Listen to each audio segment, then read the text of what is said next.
Let's talk about the adjustable gas settings. The gun has 4 gas settings, starting with setting number 3, which is the lowest velocity setting. Allows you to cycle ammunition 1250 foot second.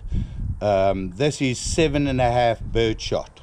Setting number 2 and 1 closes the gas ports and allows you to fire higher velocity ammunition like buckshot and slugs, all the way to setting number 0, which cuts off all the gas and turns the gun into a single shot.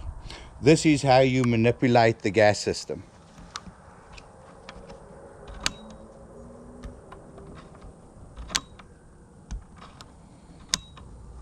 The number of the dial needs to line up at the 12 o'clock position.